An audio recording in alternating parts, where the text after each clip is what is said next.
I want to just let you know that our speaker was not feeling so well. He was a month in China. Even I didn't realize that. And it's, if you've ever gone overseas, it's a grueling trip. It's a lot. Then as soon as he landed, he came here.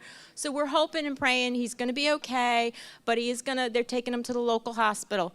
I want to do a shout out. I want to show you education and practice at work. Corey, Christina, can you stand up? They helped this guy. Where are you? A round of applause. They really did. They chipped in.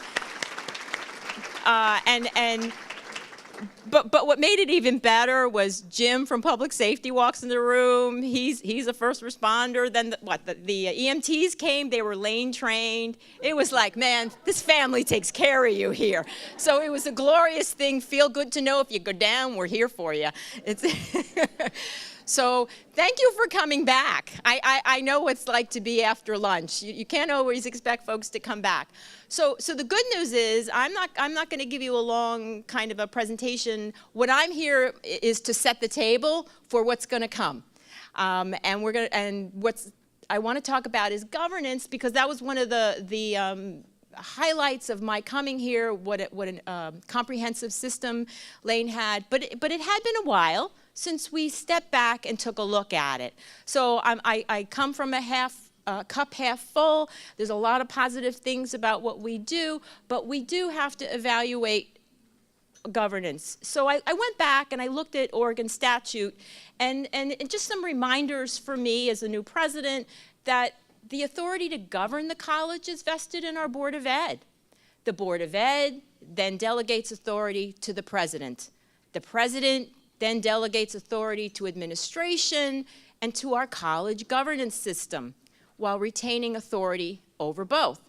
So I looked at the original policy, and I know you all know it. You could probably read it back and forth, but it's some critical points. Our governance system is intended to be learning-centered, and our governance system is intended to fulfill our vision, mission, core values, strategic directions, and that our very best decisions regarding policy and planning should occur through the inclusion of many voices. So this is a wonderful thing. We believe that. The authority, the responsibility, the accountability, and relationship are all clearly communicated and described. Then the board policy goes on to say, it will be evaluated. It will evaluate. And again, I'm going to take responsibility from the board as delegated authority through college governance using college council that's going to coordinate this. And these are the actual items that we should be looking at. So it's not a creative, we don't have to be creative about that.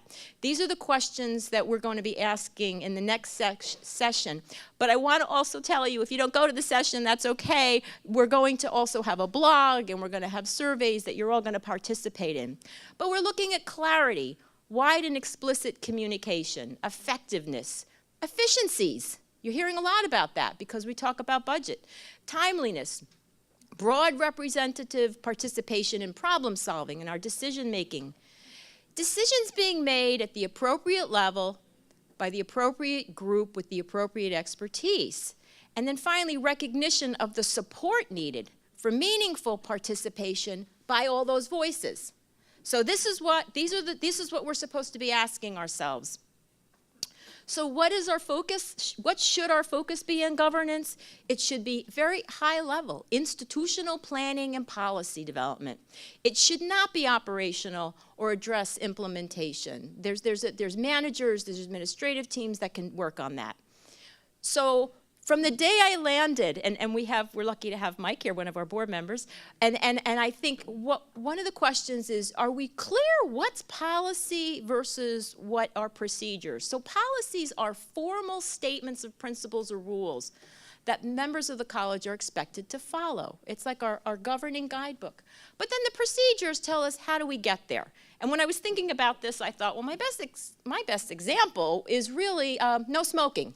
We're a no-smoking institution. That's easy. It's a clear policy. But then there's procedures. There's procedures on how to do that. So we give the experts who have more knowledge and expertise in that unit of the college to help develop those with all of our input.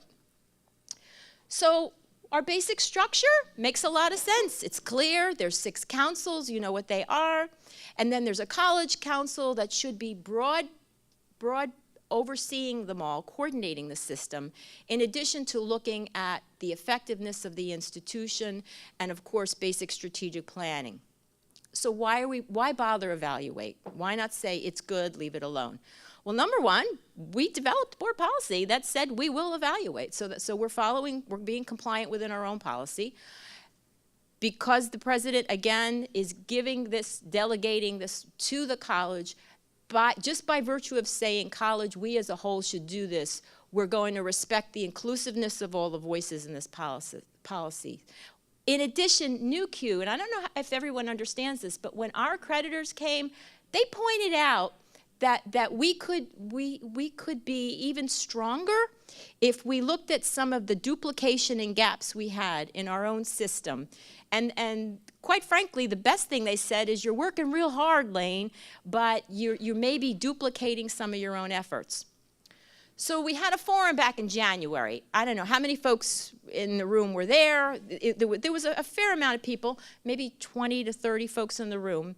It was anecdotal only. This was just to see where should we go. And some of the comments that came out, some of the patterns were maybe we're not focusing totally on our core themes.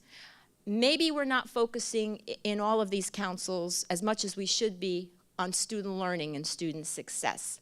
Maybe we are duplicating efforts across some of the councils. Maybe some councils are going off in different directions than others would have expected. Maybe we're not always communicating upward, downward, crosswise the way we should be. Communications is so important to everybody. Maybe we're all not on the same page with understanding the principles of our governance system. Pretty much I've heard since the day I've landed is, Marge, there's too many meetings on this campus.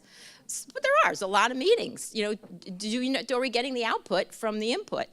I've also heard a lot, and it came up at the forum, so a small amount of stakeholders that are being the voice for a larger whole, and maybe we could do better at that.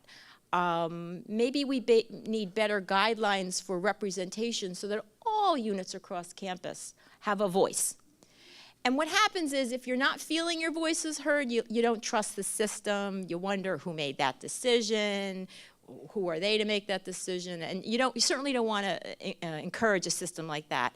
And then, of course, accountability is at the end of the day, whose job is it to XYZ, whatever that outcome is supposed to be.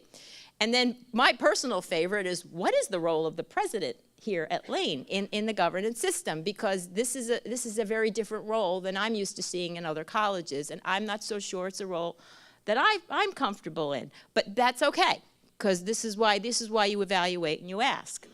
So how are we going to approach this? How do we evaluate governance? So the good news is it's built right into our system, because we have college council that exists, and within college council there is a governance subcommittee, and it's delegated authority. I'm going to be a part of it, and we're going to open it up to as many people that want to be involved. How do we get started? Well, like many things in life, start with where you want to be finished. What is it? I'm going to challenge the committee, and the question is, what exactly do we want out of this process? I've heard many people say, oh, we go on for months and months at Lane, we do certain things, and then we don't have a product. So the very important, we have to answer this right up front, is what's the goal? What do we want out of this? And what's our vision? This was a very important question that came up at the committee. What is our vision? Is it the same as what we stated originally? Should it be the same? Does it need to be different? Then you can go ahead and ask, how do you want to get there? So the purpose of my remarks right now were just to say that we're going to launch this.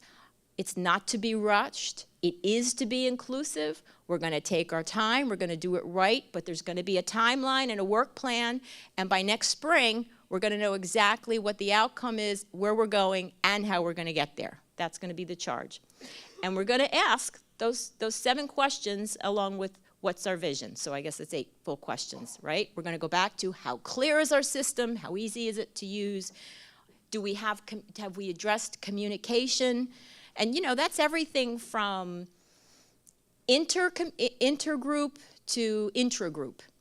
How effective are we? The efficiency timelines, etc. So what's our next steps? So we're going to expand the subcommittee and make sure that we have all voices from all councils or core groups there so that everybody can see what the process is and provide input. Today's work session, we're going to kick off. I think we're going to use half of this room, and anyone that comes will be sitting at a table, and we're going to do a qualitative session, and we're going to look at those 7 questions and let everybody discuss where they think we are. Along with that, we're going to create a blog, blogs.lanecc.edu, thank you, Jen, /governance, so that anyone that didn't go to the work session today or wasn't here can at their leisure complete it there. And then all that data is going to come back to the subcommittee to review, to analyze, and there might be another form or 2 that comes out of that, and finally provide recommendations to me by December of 18. Why? Because from that should come an implementation plan. All right, so first you do analysis properly, you get input properly. We've padded it with enough time, we can go back and get more information. So that's all I have for today. Thank you. That's it.